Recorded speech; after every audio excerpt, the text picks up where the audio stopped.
La seguridad del regreso de Cristo. Un viajero se encontró con un jardinero que le mostró las flores de su jardín. ¿Cuánto tiempo lleva usted aquí?, le preguntó. 25 años. ¿Y cuántas veces ha venido el dueño a ver su propiedad? 4 veces. ¿Cuánto hace de su última visita? 2 años. Supongo que le escribe. Nunca. Entonces, ¿dónde recibe usted sus instrucciones? Desde la primera vez que vino.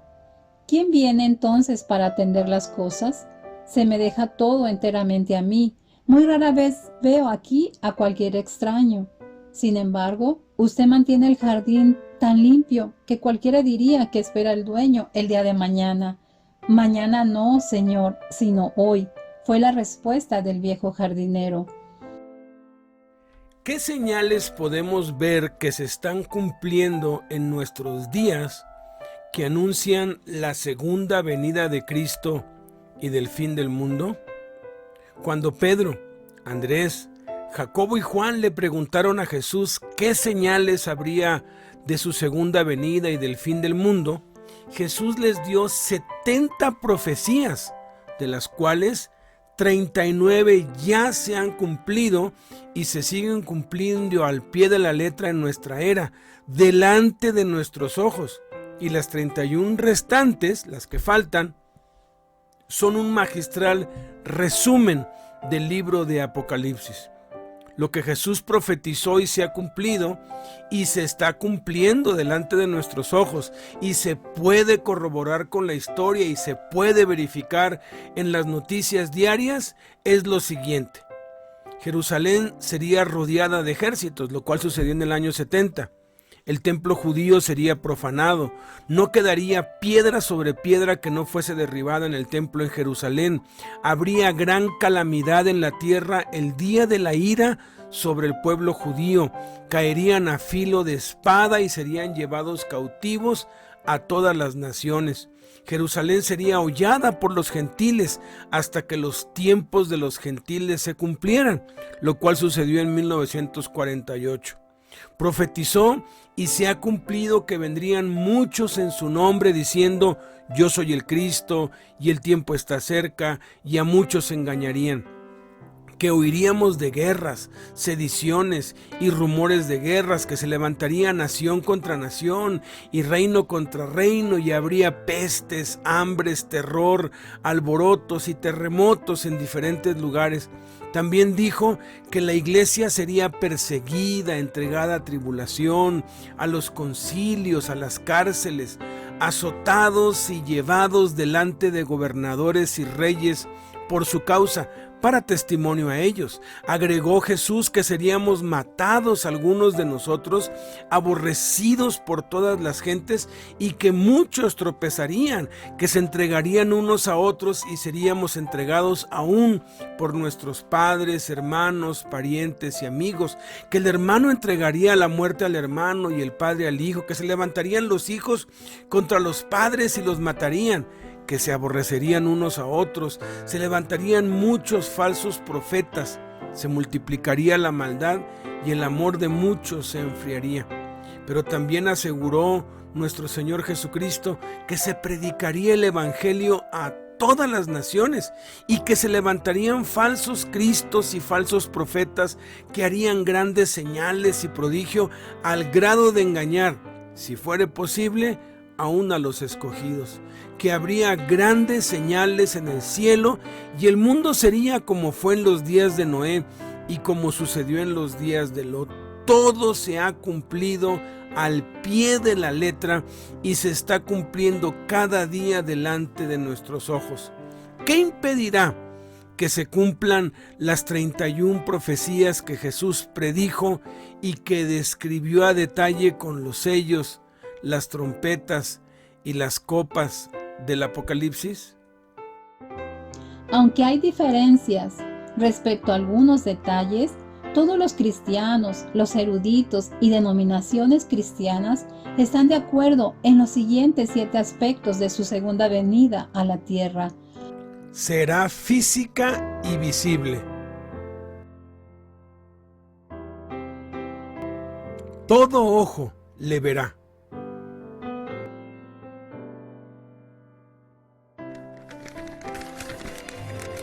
Miren, Él viene en las nubes del cielo, y todos lo verán, incluso aquellos que lo traspasaron, y todas las naciones del mundo se lamentarán por Él.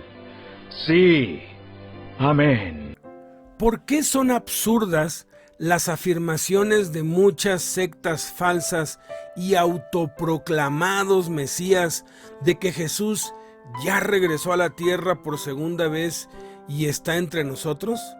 En las últimas décadas han surgido hombres y mujeres afirmando ser Jesús en persona, la encarnación misma de Dios. Un coreano aseguró por décadas que a los 16 años se le había aparecido Jesucristo mismo en persona y le había dicho que el verdadero Mesías era él y que debía salvar al mundo, que él había fallado y que ahora le encargaba a él que salvara al mundo porque él era el verdadero Mesías. Fundó la Iglesia de la Unificación y durante 76 años se autoproclamó el Mesías, Dios encarnado, y millones le siguen el día de hoy, a pesar de que ya falleció y fue enterrado en el 2012.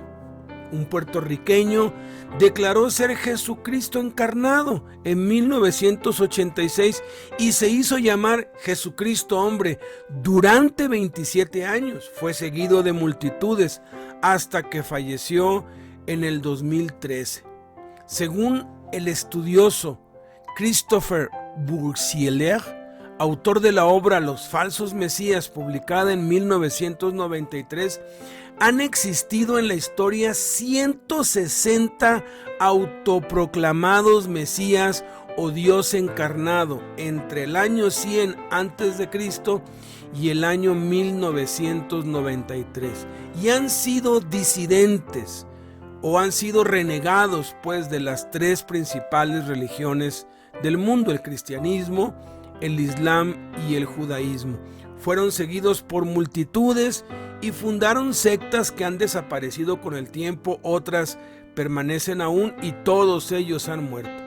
Hoy en día hay al menos 12 personas que aún viven que aseguran ser Jesucristo, aseguran ser la encarnación de Dios en la tierra y tienen miles de seguidores y han fundado sus propias religiones. La Iglesia del Último Testamento en Rusia, la Iglesia Restauracionista en Filipinas, la Iglesia Shinrikyo en Japón, la Suprema Orden Universal de la Santísima Trinidad en Brasil, la Gran Hermandad Blanca en Ucrania, allí una mujer dice que es Jesucristo, la Iglesia del Dios Único Mitsuo en Japón, la Iglesia de la Rectitud en Nuevo México, la Iglesia de la Divina Verdad en Australia, la Iglesia de los Israelitas Perdidos en Kenia, la secta de Mitchell en Utah y la Iglesia del Dios Todopoderoso en China, donde una mujer que vive en una cueva afirma ser el Dios Todopoderoso, Jesús,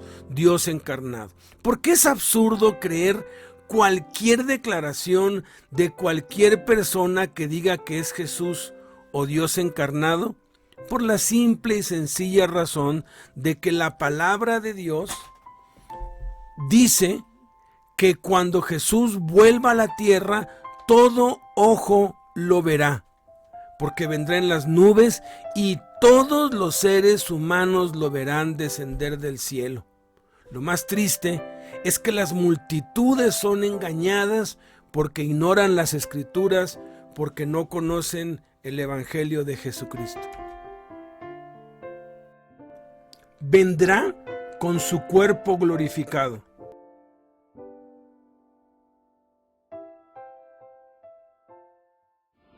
Después de decir esto, Jesús fue levantado en una nube mientras ellos observaban, hasta que ya no pudieron verlo.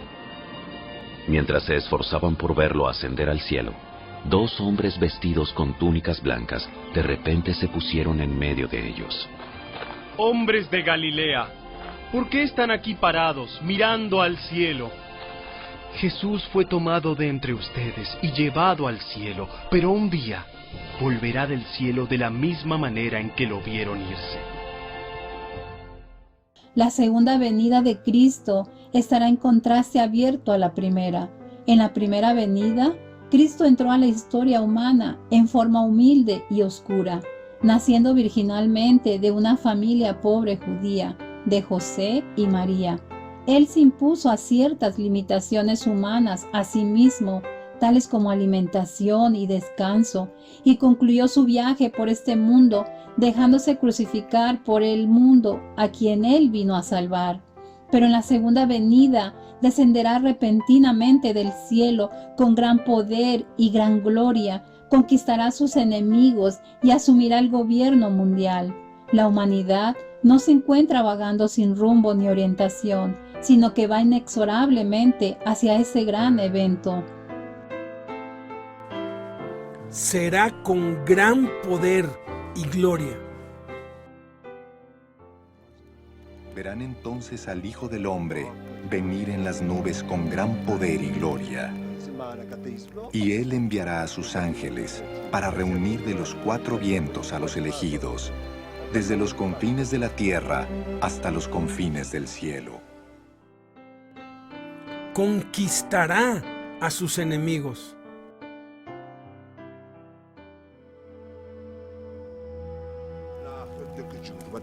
Cuando el Hijo del Hombre venga en su gloria, con todos sus ángeles, se sentará en su trono glorioso. Todas las naciones se reunirán delante de Él, y Él separará a unos de otros, como separa el pastor las ovejas de las cabras. ¿Qué sucederá en la tierra el día que Jesús vuelva por segunda vez? De acuerdo a la revelación del Espíritu Santo en Apocalipsis, Ezequiel, Isaías y Zacarías, y a las mismas profecías de Jesucristo, el orden de los acontecimientos que sucederán el día exacto, que solamente el Padre sabe y que ni aun Jesucristo ni los ángeles saben, será el siguiente: cuando la bestia y los reyes de la tierra y sus ejércitos, 200 millones de soldados, estén reunidos en el valle de Armagedón, que es el valle de Megiddo hoy en día, preparados ya a punto de exterminar a todos los judíos. Primero, se abrirá el cielo y todo el mundo verá a Jesús descender en un caballo blanco, con ojos como llama de fuego, una espada aguda en su boca, muchas diademas en su cabeza y vestido de una ropa teñida en sangre, con la inscripción Rey de Reyes y Señor de Señores en su vestidura y en su muslo, seguido de los ejércitos celestiales vestidos de lino finísimo, blanco y limpio, montados en caballos blancos, que se refiere a los santos redimidos, a nosotros y a ángeles escogidos. Segundo, un ángel que está de pie en el sol clama a gran voz y convoca a todas las aves de los cielos que vengan a comer carnes de reyes, capitanes, soldados y caballos. Esta es una clara alusión a la batalla final en el Armagedón. Tercero, la bestia y los ejércitos se disponen ahora a guerrear contra el que montaba el caballo y contra su ejército. Iban a ir a destruir a los judíos, pero cuando ven a Jesús venir en el cielo, ahora se disponen a hacer guerra contra el que viene montado en el caballo. Cuarto, Jesús posa sus pies sobre el monte de los olivos, el cual se parte en dos y Jesús queda suspendido en el aire. Entonces da una orden y la bestia y el falso profeta son apresados y lanzados vivos al infierno, el lago de fuego eterno que arde con azufre. Él envió a un ángel a apresar a Satanás. Es posible que aquí mande también a un ángel para apresar a la bestia y al falso profeta y echarlos al lago de fuego eterno. Quinto, acto seguido, Jesús, con la espada de su boca, la mayoría de los eruditos asegura que es el aliento de su boca, simplemente con sacar aliento de su boca, extermina al instante a las más de 200 millones de personas reunidas en ese valle. Son desintegradas, pues la carne de ellos se pudrirá estando ellos sobre sus pies, y se consumirán en las cuencas de sus ojos, y la lengua se les deshará en su boca. Entonces las aves de rapiña comerán lo que puedan, mientras se forma en todo el valle un lago de sangre que tendrá la altura de 1,5 metros. Sexto, un ángel desciende del cielo y prende a Satanás y lo arroja al abismo, lo encierra, lo silencia y lo ata por 1000 años. Séptimo, Jesús se sienta en su trono de gloria y son reunidas delante de él todas las naciones, y aparta los unos de los otros, como el pastor aparta las ovejas de los cabritos, y pone las ovejas a su derecha y los cabritos a su izquierda, y a todos los cabritos, a todos los impíos, los manda a esperar el día del juicio final ante el gran trono blanco, y con las ovejas a su derecha, más los santos por los que vino y los ángeles, establece entonces su reino durante 1000 años en esta tierra. Ese es el orden de los acontecimientos, el día exacto, el día glorioso en que Jesús vendrá a esta tierra. Será precedida por señales. Hay 3 señales que tienen que darse antes de la segunda venida. La primera son condiciones críticas que ya las estamos viendo. Mateo 24 del 1 al 31 nos lo dice. Más tarde estaba Jesús sentado en el monte de los Olivos, cuando llegaron los discípulos y le preguntaron en privado: ¿cuándo sucederá eso? ¿Y cuál será la señal de tu venida y del fin del mundo? Tengan cuidado de que nadie los engañe, les advirtió Jesús. Vendrán muchos que usando mi nombre dirán: yo soy el Cristo, y engañarán a muchos. Ustedes oirán de guerras y de rumores de guerras, pero procuren no alarmarse. Es necesario que eso suceda, pero no será todavía el fin. Se levantará nación contra nación y reino contra reino. Habrá hambres y terremotos por todas partes.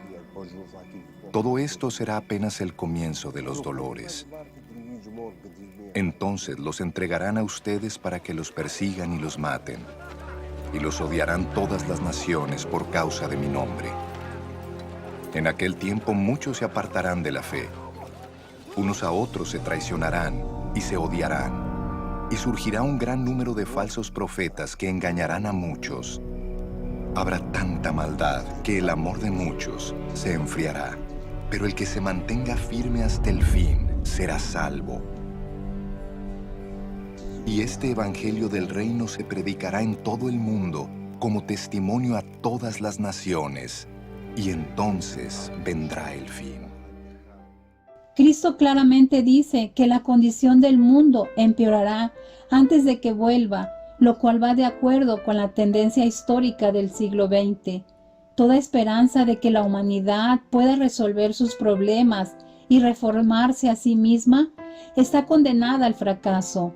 El cristiano debe procurar reformar los males de la sociedad, siempre que esté bajo su posibilidad hacerlo.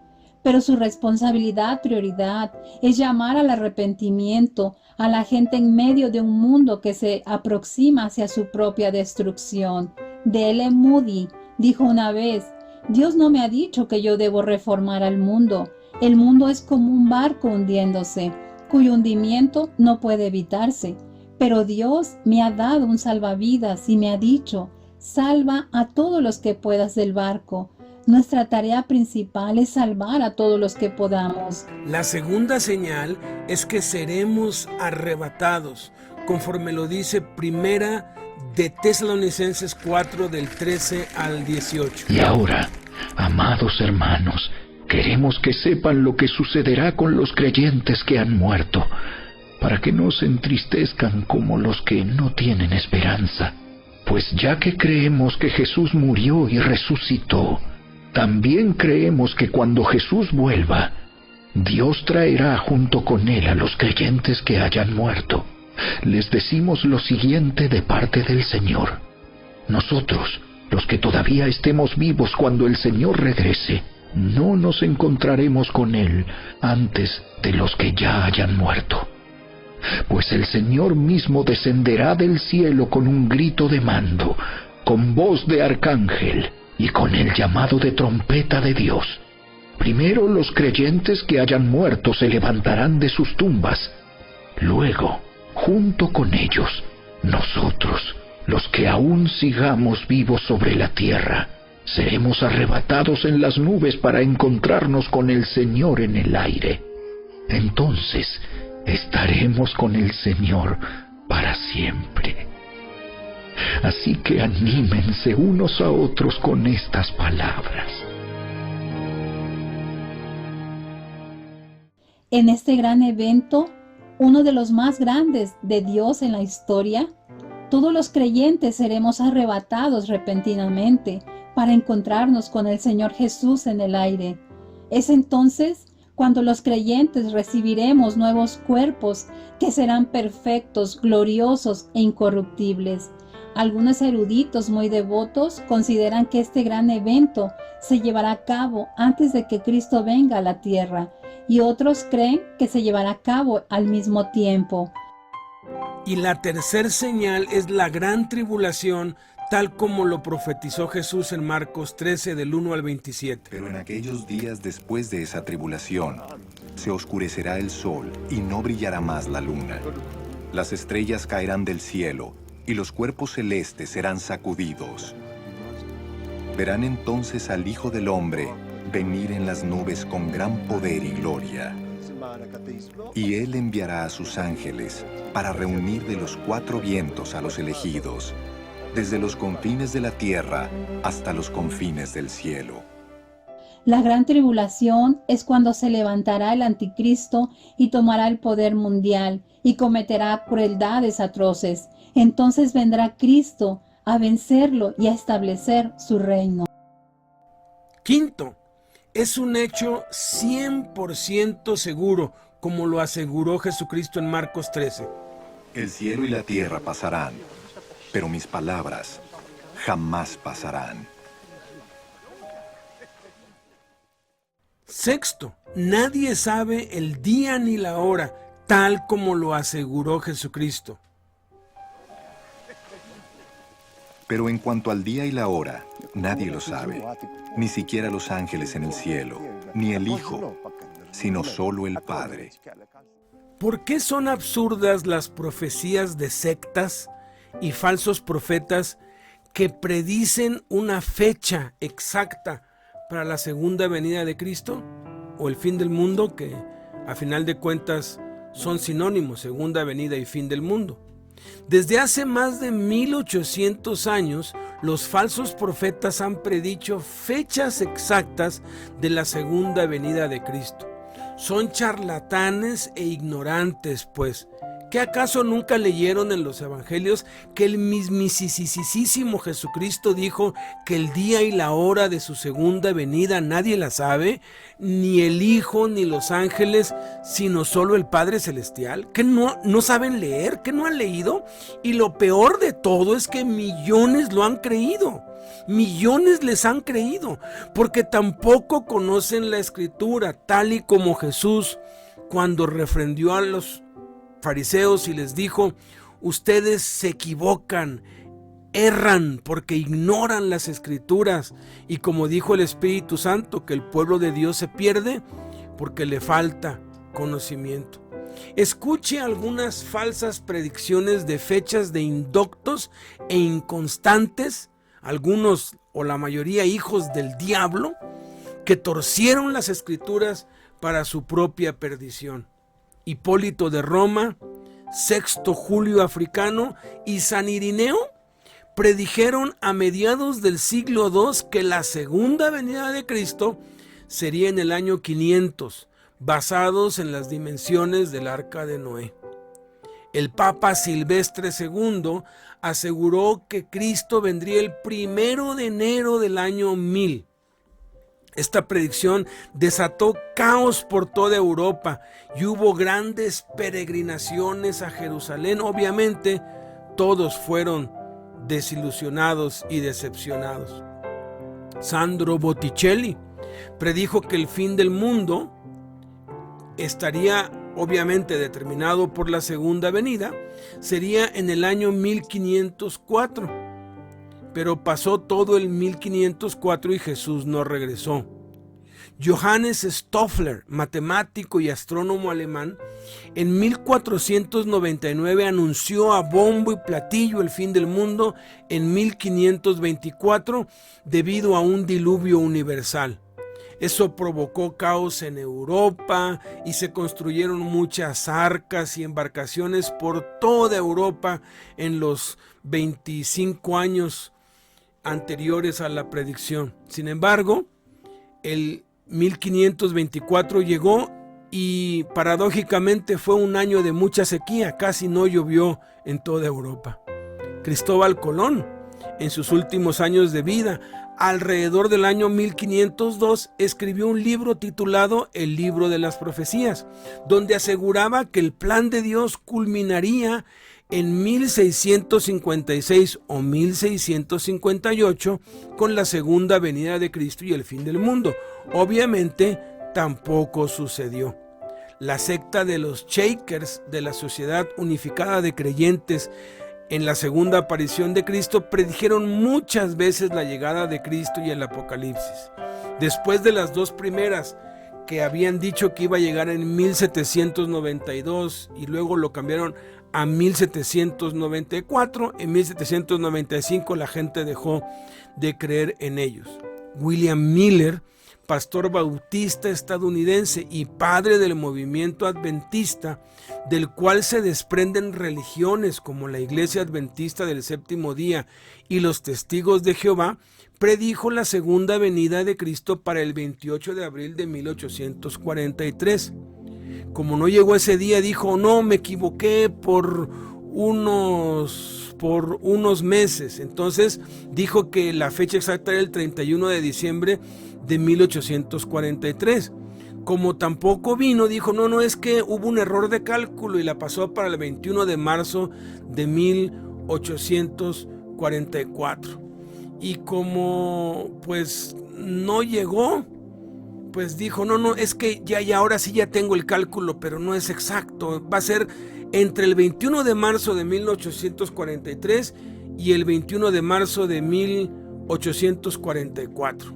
Después, para el 18 de abril y tras esta fecha, para el 22 de octubre de 1844, parece trabalenguas de veras tantas profecías.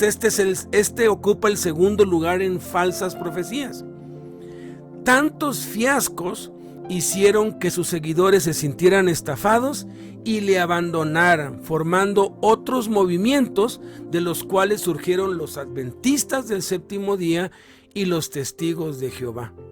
Elena G. de White, seguidora de Miller y fundadora de la Iglesia Adventista del Séptimo Día, después del gran chasco del 22 de octubre de 1844, porque ahí fue cuando dijo: no, esta sí es la fecha exacta y casi que si no, que me muera, ¿no? Pero tampoco vino.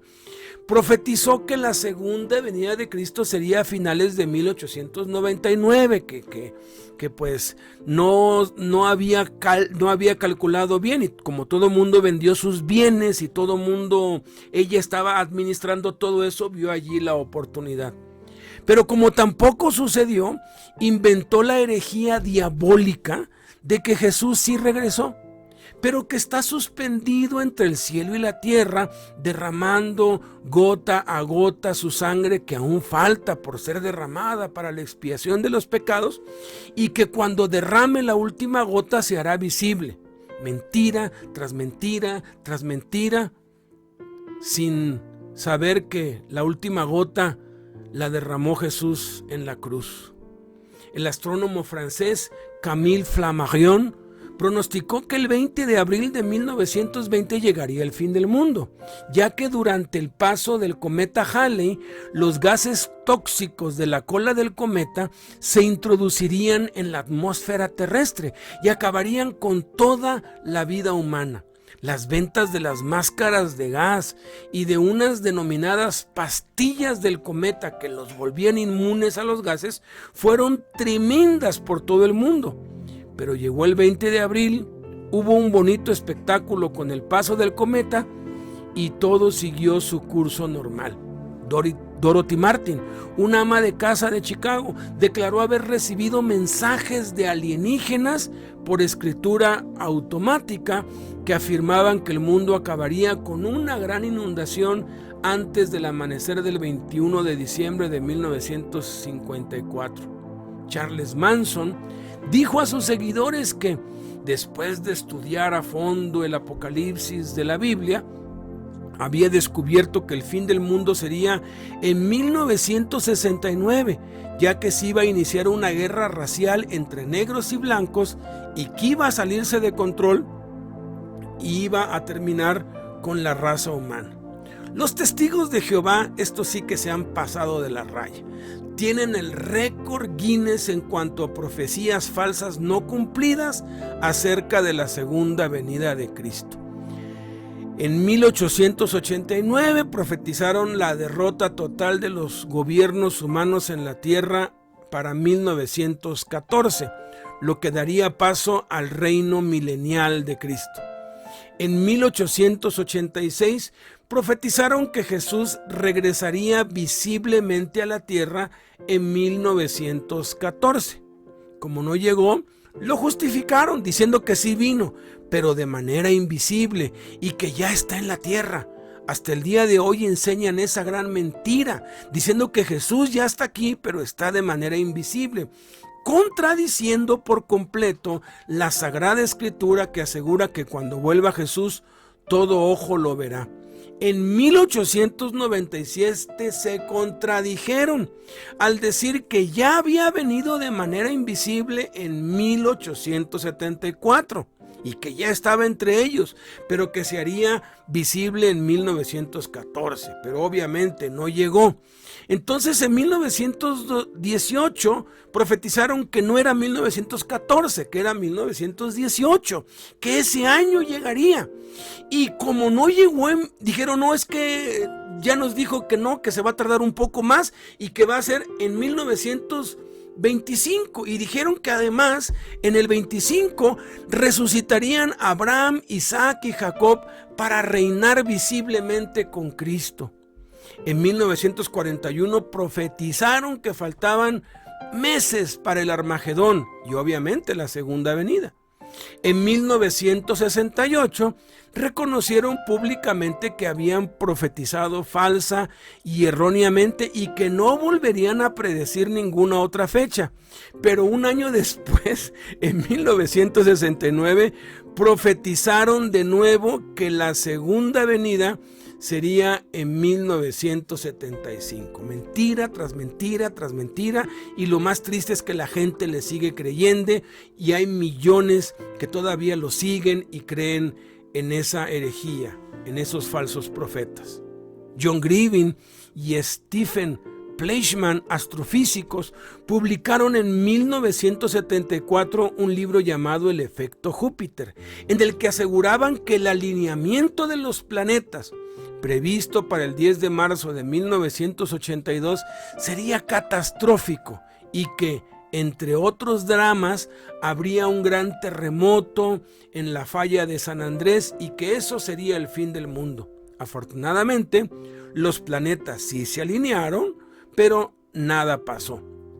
Leland Jensen, líder de una secta que ya había predicho un holocausto nuclear para 1980, aseguraba que el día que el cometa Halley pasara por la Tierra el 29 de abril de 1986, entraría en la órbita terrestre y provocaría grandes terremotos e inundaciones que conllevarían el fin del mundo. Por supuesto, nada pasó otra vez.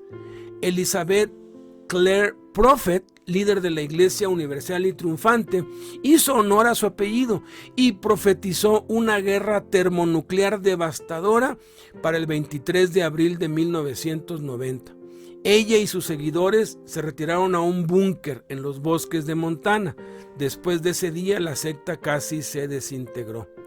Harold Camping, escritor y locutor de radio cristiano, llegó a profetizar hasta 5 fechas distintas para el día del juicio final: 6 y 29 de septiembre de 1994, 2 de octubre de 1994, 31 de marzo de 1995. Como le fallaron todas esas y no vino, dijo que era el 21 de mayo del 2011, como que lo alargó más, porque hizo un libro que se llamó 1995 y fue un gran éxito de ventas, donde cambió su profecía. Cuando dijo que era el 2011, cambió su profecía y dijo que en vez del fin del mundo, que se había equivocado, pero que ese día no sería la segunda venida de Cristo, sino que sería el arrebatamiento, el rapto de la iglesia, y que solamente 200 millones iban a ser arrebatados. Pues llegó el 21 de mayo del 2011 y nadie se fue. Marshall Applewhite, líder de la secta Puerta del Cielo, afirmaba que el cometa Hale-Bopp acabaría con la vida en la Tierra el 26 de marzo de 1997. Y que la única manera de escapar, fíjese qué absurdo, qué fantasioso, pero mire, escuche, la única manera de escapar era suicidarse, acto con el cual subirían a una nave espacial gigante que viajaba escondida detrás del cometa. Yo creo que ni un niño cree eso. A pesar de lo ridículo del planteamiento, Applewhite consiguió que otros 38 miembros de su secta, además de él, se suicidaran ese día, horas antes del paso del cometa, para ir a esa nave espacial. Oh, sorpresa, cuando abrieron los ojos, ¿verdad? Y estaban delante del juez de toda la tierra para ser condenados al castigo eterno. Nostradamus, en su libro de las profecías, profetizó que el fin del mundo llegaría a las 12 de la noche más un minuto, el 31 de diciembre de 1999. El Espíritu Santo dijo en Deuteronomio 18: si dijeres en tu corazón, ¿cómo conoceremos la palabra que Jehová no ha hablado? Si el profeta hablara en nombre de Dios y no se cumpliere lo que dijo ni aconteciere, es palabra que Dios no ha hablado. Con presunción la habló el tal profeta, no tengas temor de él.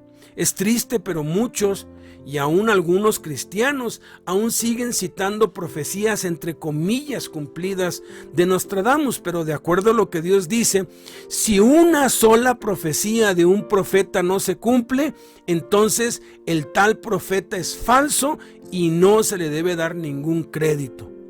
Paco Rabanne, el famoso modisto español, aficionado al esoterismo y estudioso de Nostradamus, anunció que con el eclipse del 11 de agosto de 1999, la estación espacial soviética Mir iba a caer sobre París y que eso sería el inicio del fin del mundo. Tan convencido estaba Paco Rabanne de eso que se retiró de la moda. Sin embargo, sucedió el eclipse y la estación espacial sigue en órbita y el mundo ha seguido su curso. La profecía apocalíptica con mayor predicamento y seguidores de los últimos tiempos ha sido la que supuestamente hicieron los mayas con su calendario, que terminaba el 21 de diciembre de 2012, hasta hicieron películas de eso. Ante esto, diversos estudiosos se pusieron a analizar los escritos mayas y encontraron profecías sobre violencia, cambio climático y catástrofes naturales cercanas a esa fecha que concluirían con el fin del mundo en ese día. Grigori Rasputin, hombre místico y consejero de los Ares, predijo que el fin del mundo sería para el 23 de agosto de 2013. Dijo que una tormenta de fuego devoraría la vida en la tierra. El canal History Channel afirmó que según la mitología vikinga, el fin del mundo sucedería el 22 de febrero de 2014. Según el canal de YouTube El Fin de la Profecía, el fin del mundo ocurriría el 29 de julio de 2016 por la inversión polar. La luna se volvería roja y la atmósfera colapsaría. Caerían meteoritos y habrían cambios drásticos en el clima que terminarían la vida en el planeta. Pasó el 29 de julio del 2016 y no se acabó el mundo. David Meade, numerólogo australiano, en su libro Planeta X, El arribo en 2017, escribió que Nibiru, un planeta que el ufólogo ruso Zecharia Sitchin afirmaba haber descubierto investigando unas tablillas babilónicas y que tiene una órbita solar de 3.600 años, iba a chocar con la Tierra el 23 de septiembre del 2017, 33 días después del eclipse total de Sol. Obviamente, nada sucedió. Por eso son totalmente absurdas cualquier profecía que prediga una fecha para el fin del mundo y la segunda venida de Cristo. Lo más lamentable es que la gente, incluidos los cristianos, como no leen la Biblia y no conocen la verdad, son engañados y son presa fácil de todos esos charlatanes, sinvergüenzas, hijos del diablo, que tuercen las escrituras para su propia perdición. Y por último, séptimo, debemos estar preparados para su venida. ¿Por qué es de suprema importancia que nos preparemos para la segunda venida de Cristo? Pues bueno, hay 5 razones importantes. Primero que nada, porque es 100% seguro que va a suceder. La Biblia es un libro único y podemos asegurar con absoluta certeza que es la palabra de Dios y que es infalible porque todas las profecías, todas, sin excepción, se han cumplido al pie de la letra. Las únicas profecías que faltan por cumplirse conciernen al fin del mundo. ¿Qué puede impedir que se cumplan si todo lo profetizado para este mundo ya se ha cumplido? Entonces, dado que es un hecho 100% seguro, entonces debemos estar preparados para cuando suceda. Ahora, el fin del mundo y la segunda venida de Cristo ocurrirán de manera global, mundial, cuando llegue el fin de la historia, tal como lo describe el Apocalipsis. Pero también han ocurrido y ocurrirán de manera personal e individual al momento de la muerte. Porque cuando una persona muere es el fin del mundo para esa persona en particular y está establecido que todos los seres humanos sin excepción mueran y después de eso se presenten delante de Jesús. Vamos a ser presentados delante de Jesús, a quien Dios designó como juez de vivos y muertos, para recibir el veredicto final de su destino eterno. La condenación eterna, cuyo lugar de espera antes del juicio final es el Seol o el Hades, o la vida eterna, cuyo lugar de espera es delante del trono de Dios en el cielo, antes del tribunal de Cristo. Entonces, sea que estemos vivos para cuando llegue el fin del mundo o no, si Jesús no viene en los próximos 100 años, tendremos que enfrentar la muerte. Y nuestro destino eterno se determinará por las decisiones que tomemos acá, con base a si creemos en Jesús o no. Segundo, si de verdad creemos en la segunda venida de Cristo, entonces debemos obedecer lo que mandó Jesús al respecto. Que velemos, que oremos, que estén nuestras lámparas encendidas, que no andemos en glotonerías y borracheras, que vivamos en santidad, que vivamos en Cristo, que vivamos por Cristo, que vivamos para Cristo. Tercero, porque cuando venga Jesús, el Espíritu Santo asegura que muchos se alejarán de Él avergonzados, porque no obedecieron ni vivieron para Él, sino para sí mismos. Cuarto, porque todas las recompensas, galardones y coronas que se nos prometen en la segunda venida son el resultado de nuestras buenas obras y nuestro esfuerzo en la gracia, y habrá muchos que no recibirán nada, sino que serán salvos así como por fuego, como vulgarmente se dice, de panzazo.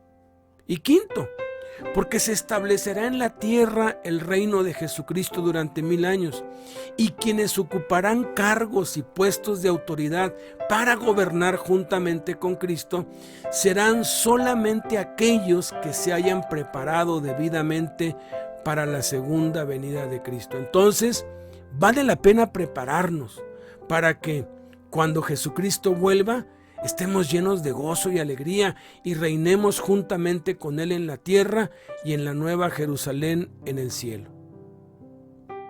Debemos prepararnos velando en oración, tal como lo instruyó Jesús en Marcos 13. Estén alerta, vigilen, porque ustedes no saben cuándo llegará ese momento. Tenemos también que prepararnos viviendo vidas santas, como nos lo advirtió el apóstol Pedro. Pero el día del Señor llegará tan inesperadamente como un ladrón.